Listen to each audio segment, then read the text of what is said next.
This is the 99% Invisible City. I'm Roman Mars.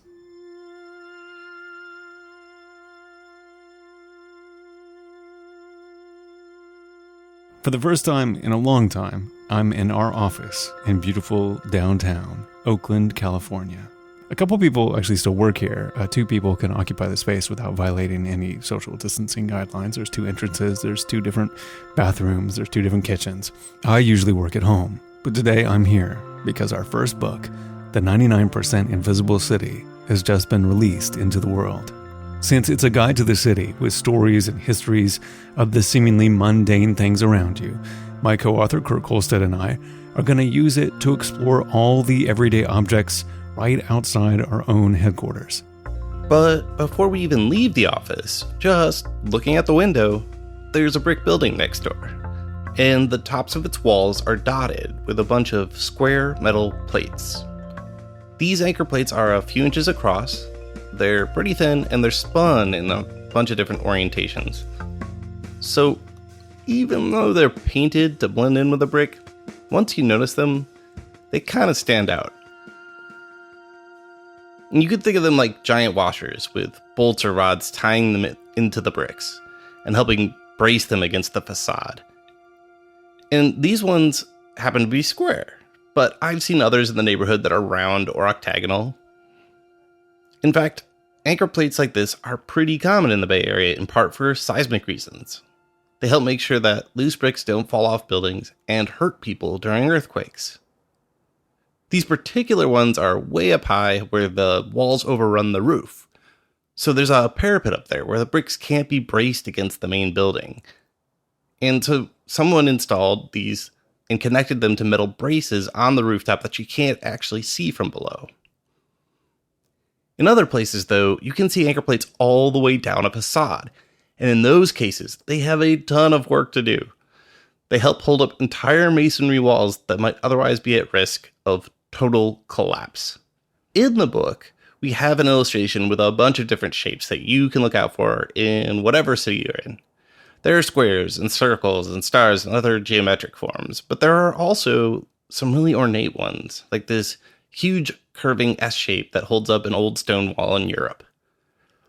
But whether they look good or not so good, they've got a job to do, and they all look better than the alternative, which would be, of course, a pile of stones or bricks.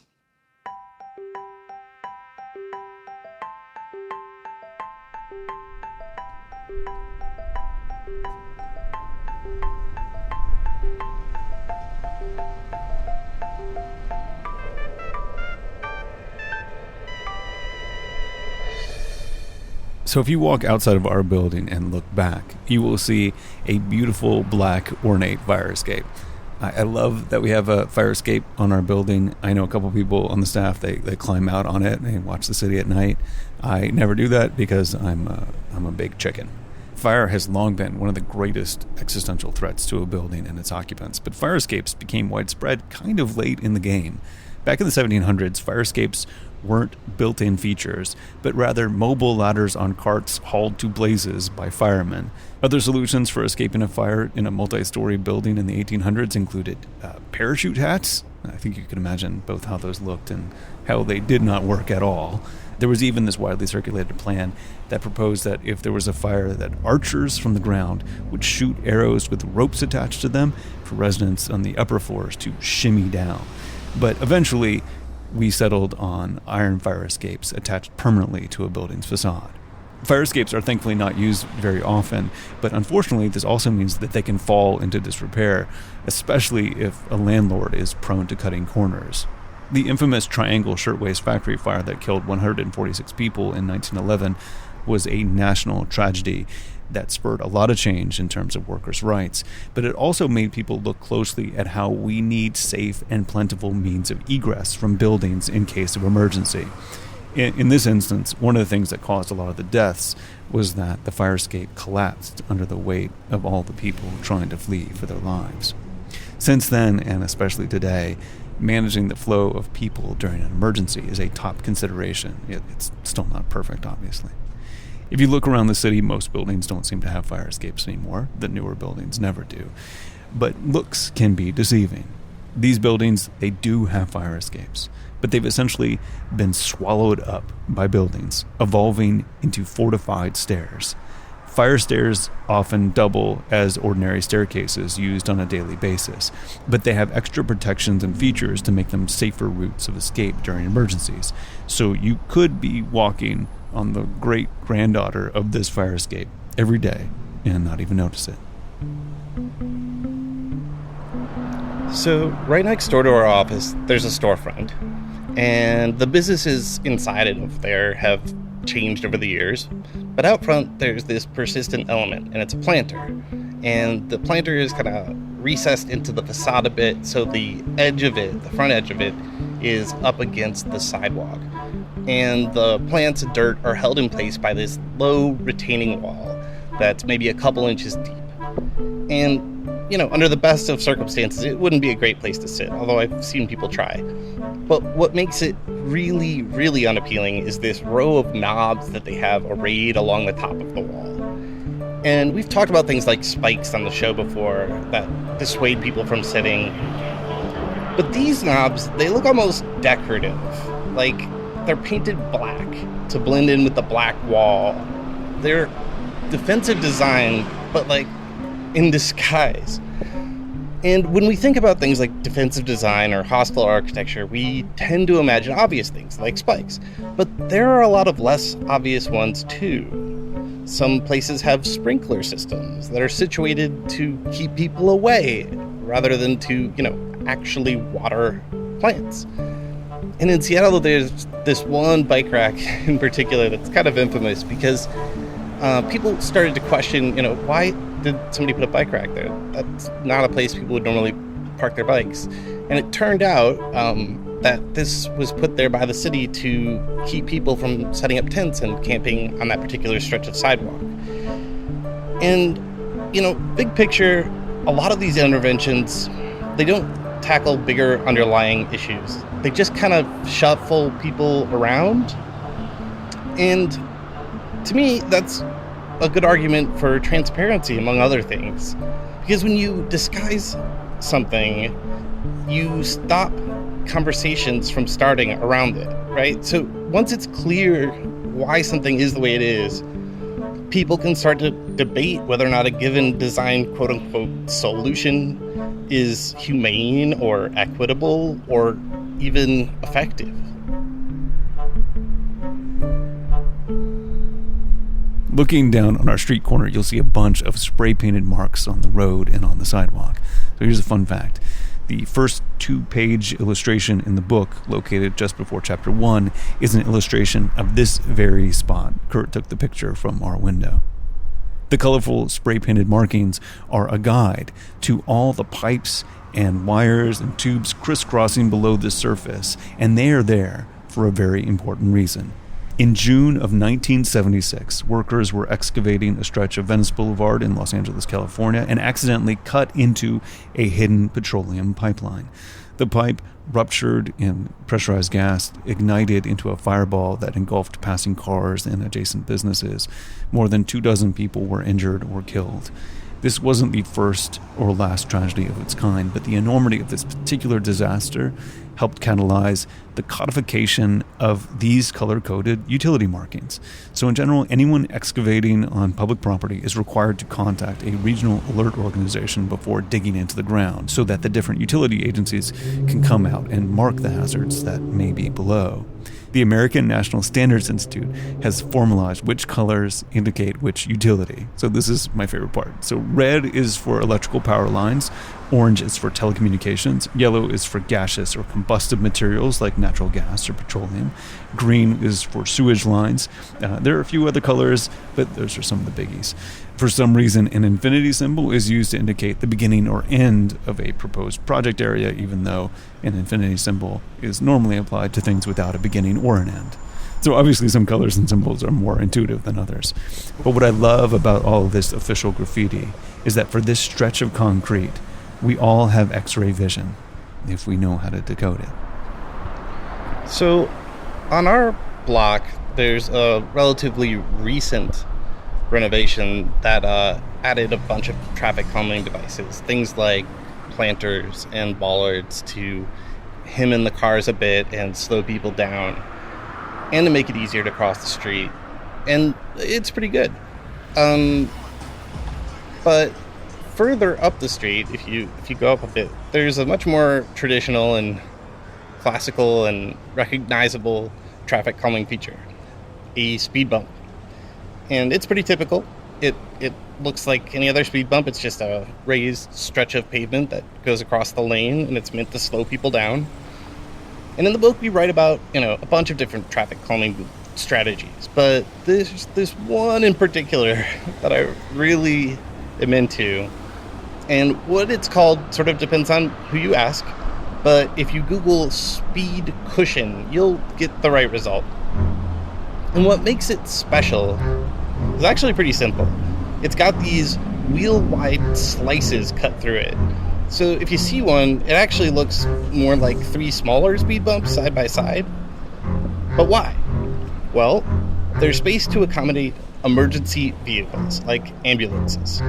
So for a normal driver of a normal car with normal wheel spacing, it still works like a speed bump. But for a driver rushing to save lives, they can breeze right through without slowing down.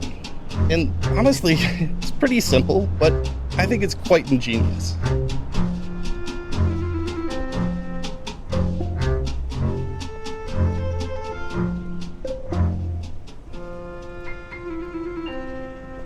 Okay, traffic lights. We already told you about the one in Syracuse, New York, with the green on top of the red as a symbol of Irish pride. But that isn't the only funky thing going on with traffic light colors in the world.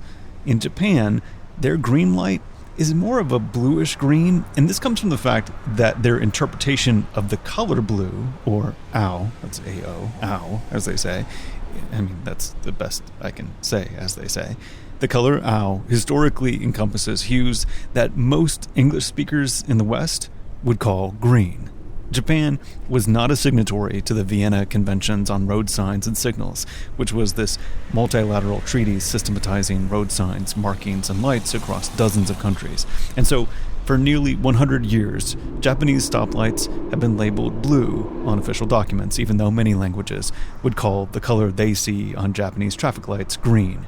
So in order to cut down on international confusion, they came to a compromise. In 1973, the government mandated that traffic lights use the bluest shade of green possible. So there's a color that is technically green, but blue enough to be called ao. So if you go to Japan, their green traffic lights may be more, grue or bleen, but still just keep moving along. All is well.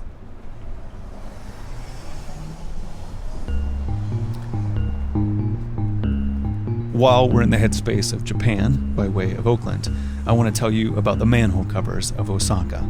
Oh my god, they're beautiful. The Oakland manhole covers in our neighborhood are so boring in comparison to those in Osaka. There's one that looks like an ornate woodblock print showing Osaka Castle wrapped in blue waves and white cherry blossoms. And fancy covers dot streets all over the country with pictures of flowers and animals and buildings and bridges and boats and mythical heroes and rising phoenixes. These artistic covers gained popularity in the 1980s when a government bureaucrat named Yasutake Kameda proposed them as a way to raise awareness of the awesomeness of municipal sewer systems. And make no mistake, municipal sewer systems are awesome. No one should need to be convinced of that. But he wanted to levy more taxes to improve and expand the sewer network, and so the fancy covers were the focus of a visibility and appreciation campaign. He even encouraged different cities to compete over who had the best lids. Now, you could easily spend a good hour marveling at Japanese manhole covers online. In fact, I encourage you to do just that. These Oakland ones, though, they kind of suck. But municipal water systems, they're still amazing. So if there's one thing I always notice when I walk around downtown Oakland, it's this giant array of stuff on top of this tall building a few blocks from our office. And it's hard to tell from far away and from down on the ground. But these things are huge, like the size of SUVs. They're curved at the top and they taper as they go down and they face in various directions. But what are they? Well, They're microwave relay towers, and they're vestiges of this really remarkable technology from the mid-1900s. Back in the 1950s, AT&T engaged in this huge nationwide construction project. The company deployed a whole network of these relays across the country. And sure, okay, long networks existed already, but not like this. What I find most amazing about these relays is that they were wireless and required lines of sight, which means every array had to be visible to the others around it in order to relay signals. So these are point-to-point relays, and they bounced information from coast to coast across the entire United States. For decades, they connected cities to cities across these vast expanses. You could see them up on mountaintops, just everywhere across the country. If you Google a map of them, it's really incredible how extensive they were. And now, of course, in the days of fiber optics and satellites, they're basically obsolete, and some of them are long gone. But many are still up, like these ones in Oakland. Alas, one of my favorite sets that I really liked in Minneapolis got taken down recently. It formed this kind of crown around the top of this building downtown. And so you can't go look for that particular one anymore, but you can see an illustration of it in our book. And some relays are still up because it's just too much hassle to dismantle them, and there's really no reason to. But in other cases, like this tower in Los Angeles, they are factored into the architecture itself. So they're like made to fit into the design of the building. And in part, that makes them harder to spot because, you don't really know what they're there for, and they could just be kind of an architectural flourish. And even in cases where they do stand out more, they're not always easy to see because the tops of buildings are covered with a lot of stuff like HVAC systems and satellite dishes. But once you know what you're looking for, you'll just start seeing them everywhere.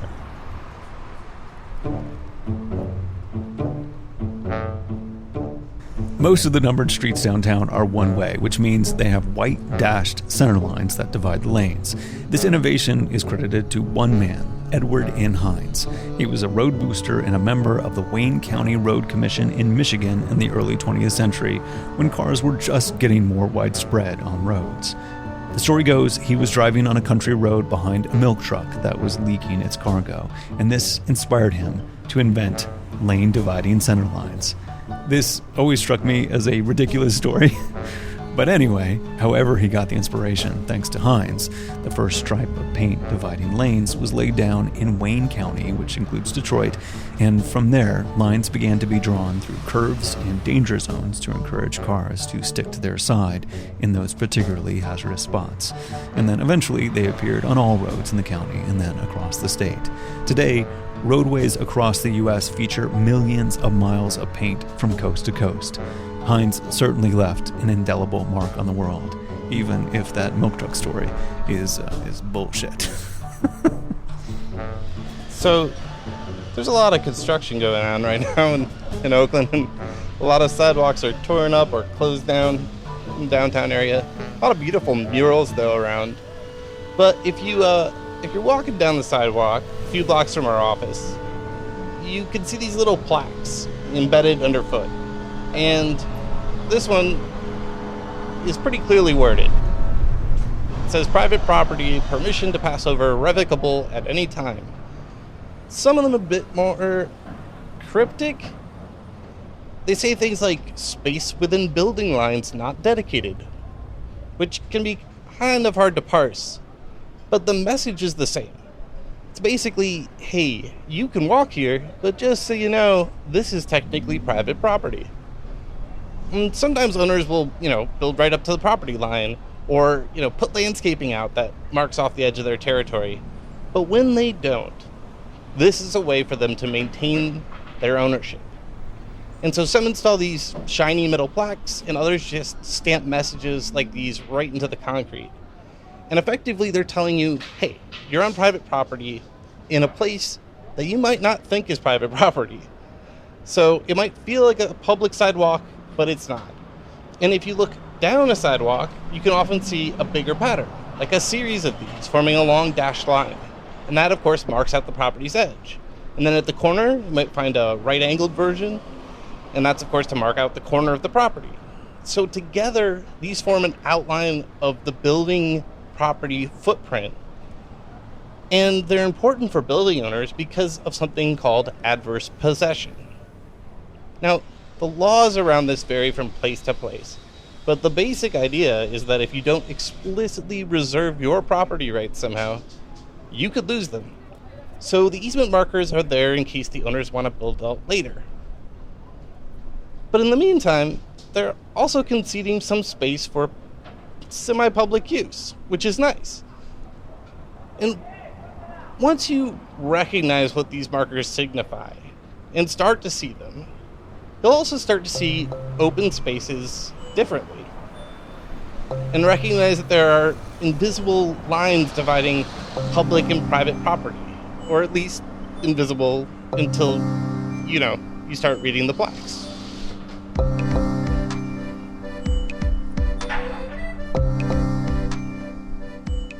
Those are just a handful of stories from the 99% Invisible City, inspired by the things on our street. When you get the book, you can explore about 400 pages of similar stories.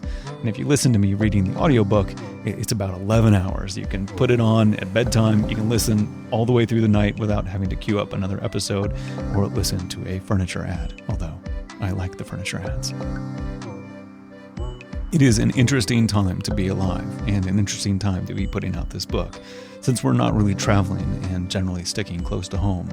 This is accidentally a perfect field guide for this moment. It's a guide to the wonder of the built world right in your own neighborhood, using examples from all over the globe.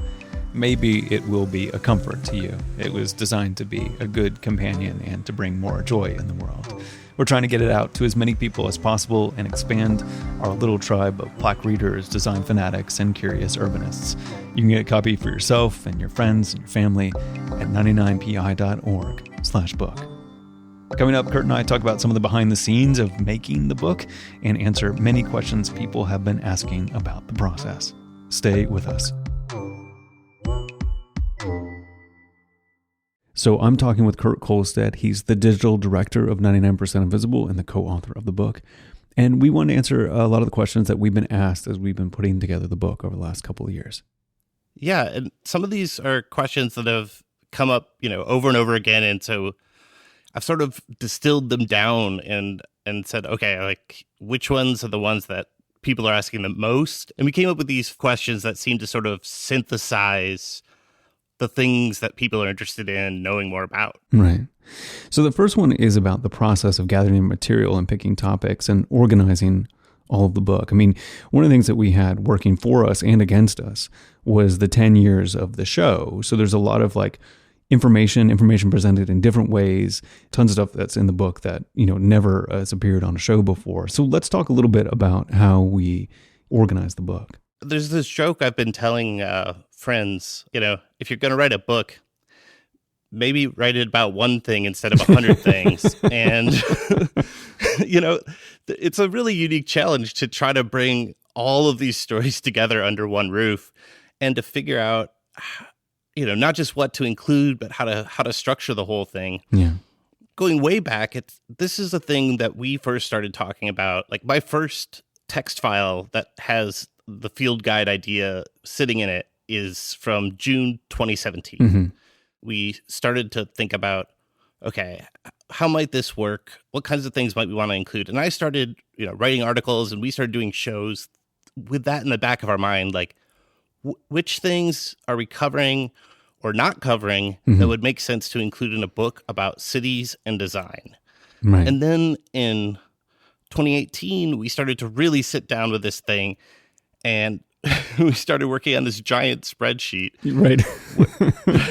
Which was a list of every article that you've ever written and every episode that we've ever done. And a bunch of ideas on top of that. And they were all these different tabs. It was this massive thing. It was really something to behold. Yeah. And then you and I went through and we rated them on a scale to 1 to 5 of what type of things would be included in the book that each of us is conceiving in our mind before it had actually been put together. Right. And that was sort of this initial weeding out process, whereas like, okay, if you say it's a 1 and I say it's a 5, maybe we should talk about it. Mm-hmm. But of course, there are a lot of places where we just agreed. It's like, well, this has to be in the book. Like, Right. this is a story we need to tell. And one of the ways that I've explained it to other people too is like, you know, you had this idea, and maybe I'm oversimplifying a little, but you had this idea of including the best possible stories, which is a great idea. And I had this idea of, you know, making sure it all made sense as a book, you know, making sure there were sort of arcs within stories, but also between stories and sections and chapters. And I think that tension was actually a really productive tension. You were sort of checking me on, are you just trying to fit this in because you kind of want it to make more sense as a bigger thing? Right. Or is it actually a good story? Yeah. One of the other tensions was this idea of like how much to be a field guide that related to what was happening in most cities and how much to tell, you know, the best and most interesting story possible. And I think we walked the line really well, but it was definitely something we thought about each step of the way. Like I have a particular affinity for kind of the most interesting story about the most everyday or mundane thing. Like that's my favorite version of this. That's kind of the heart of the field guide as a concept.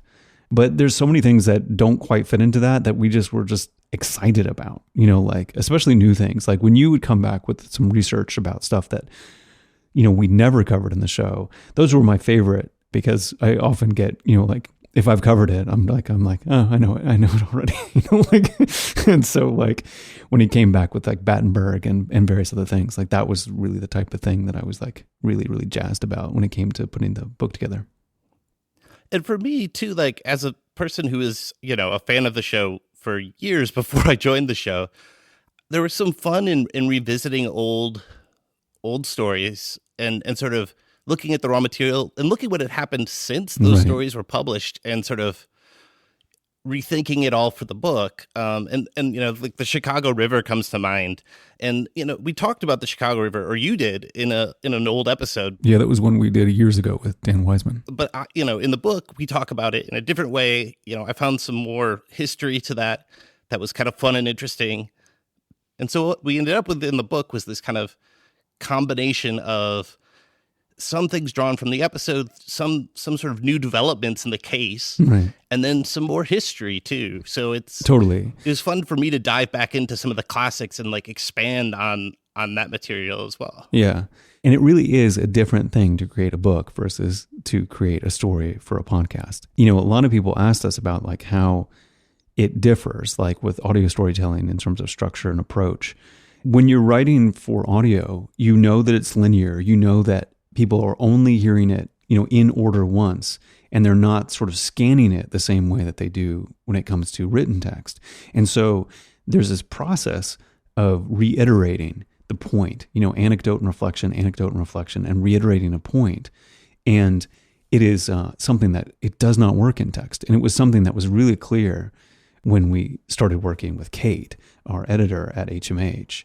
She really helped guide and put us in a direction towards a more written format. It was just learning a new skill, especially for me, for sure. Oh, for me too. And just the leveling up that happened as we got more involved with them and involved them more in the process. Right. So for us, we started out writing essays and it started to graduate towards sections. But, you know, soon enough, we were sending these essays and sections to the editor and getting back feedback at the kind of granular level. And then it took a long time to kind of build that up into these larger chapters. And each stage of the review, it was like we would send something bigger and wait a little longer, but get more feedback. But fortunately, early on in the process, we did get a lot of guidance from them about what does and doesn't work in a book, which helped us decide, you know, how are we going to tie different stories together? It turned out I had this idea early on that you know, each story would really clearly dovetail with the next. Yeah, and they did not want that. Kate was just like, no, people will not read it that way. I remember each one, you and I like labored over these handoff final sentences that would lead right to the next essay. And Kate Napolitano, who's like a fantastic editor who did amazing work with us, you know, was kind of just like, you don't need to do this. Like, if they're going to read the next one, they're going to read the next one. If they're not, and if you really mean it, that people can skip around and read different parts, then it just doesn't help. And it was like, oh yeah, I guess you're right. But I remember, like, we had I'm trying to think of, like, if there was one type of sentence most consistently cut, it was probably one of these like pithy handoff sentences that leads directly to the first paragraph of the next essay. Right. And we ended up with a kind of compromise where it's like, if you do keep reading, you will connect the dots. Right. We're not going to connect those dots for you. But if you're reading straight through, you'll see, it's like a little Easter egg, Right. you know, like you're reading straight through, you'll catch on to the connections between these different pieces, but you're not kind of forced to read straight through in order to make those connections either. And you can jump around. Exactly. And it was all, that whole process, everything about the process, was, I think, pretty smooth. Like it was like a really good, they were good collaborators in a sense. But one of the things that was just really different was the timeline of a book. I mean, like, we do a show every week. It takes maybe 6 to 8 weeks to make an episode of the show. So there's always this constant churn. You put out articles, like there was a little bit less of them when you were working like on the book. Yeah, I had to set some of that aside a little bit. Of course, which you needed to. But you consistently over the years have put out, 2 or 3 articles a week sometimes, so, we're very used to a production process that has a different metabolism than that of a book creation.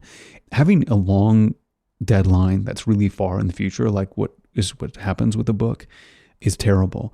And what makes it almost excruciating is having a weekly deadline that runs in parallel to that deadline. Well, and the only way the long deadline of the book worked really was to break it down into these shorter pieces. deadlines and to say, okay, well, we're going to have a version of chapter 1 by X and a version of chapter 2 by Y. It's like, where do you start? How do you find the kind of motivation to do this if you don't? And yet one of the surprises to me, I mean, I look back and I think it's so silly, but I told, friends and family towards the end of 2019, I'm like, well, we're almost through the hard part.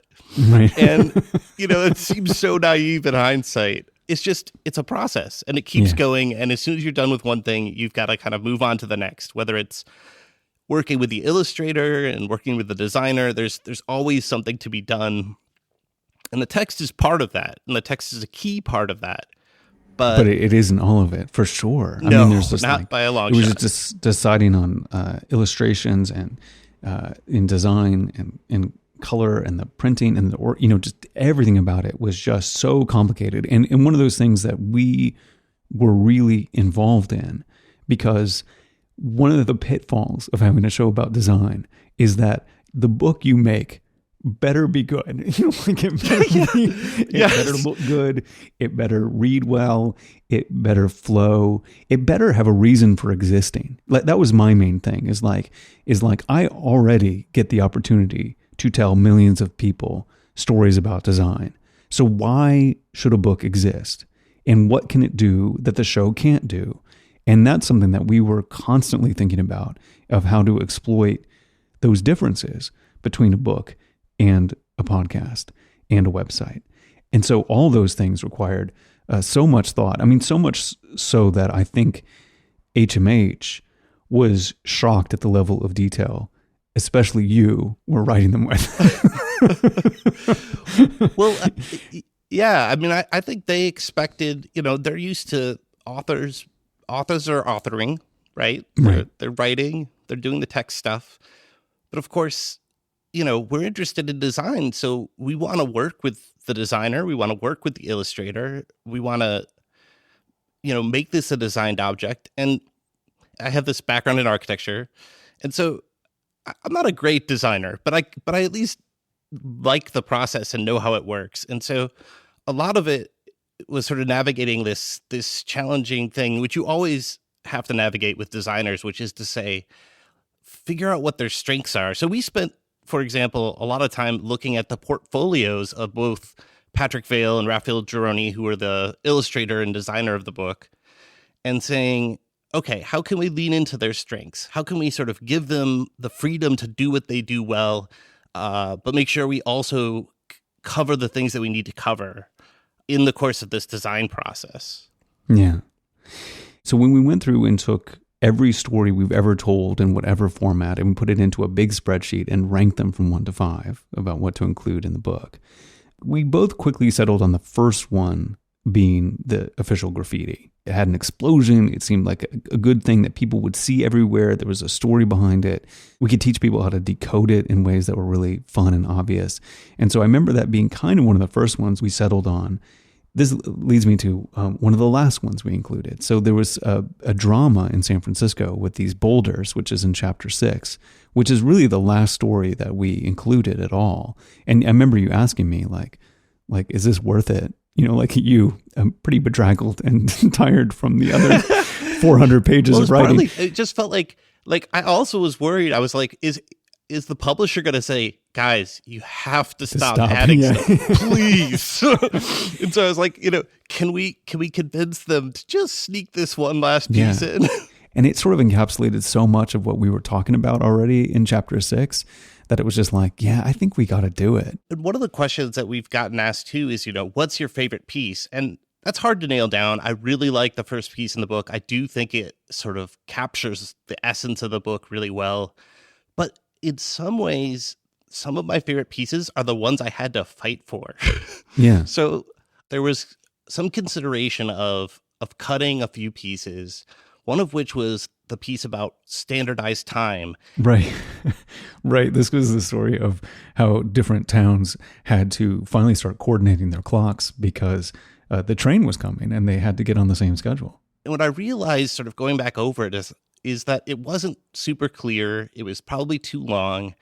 I could see how it wasn't working, but I really thought that the ideas in it were worth keeping and that it was a story worth telling just in shorter form. Yeah. And so it became one of my favorites because it became one I had to work on in order to justify keeping it in the book, basically. Yeah.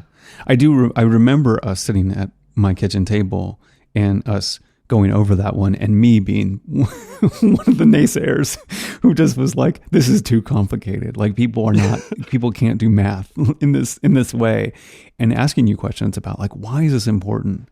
And having you, obviously just come through with it. And I remember, like I've more recently, had the deep dive with the book because I've been reading it, in the studio out loud. And that's a great section. It really works. Like you did a great job making that like relevant and not complicated and make people understand what it really meant to standardize time when this was not a concern of people at all for, millennia, Yeah. And I remember that conversation too. And it was like, I got it. Like I understood why I was so attached to it. But I needed some way. I basically needed you to talk to and you to say, okay, just explain it to me. Like, don't read it, just explain it to me. And once I did, you saw the kind of passion I had for it. I think we both realized, okay, there's something here.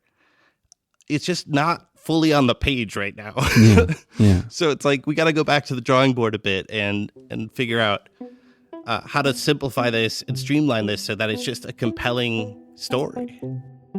And that's what we tried to do for every story, over and over again, page after page, while putting this book together. And it comes out today. First of all, I want to thank Kurt Kolstad for working so hard on every aspect of this book. His talent and attention to detail is unparalleled.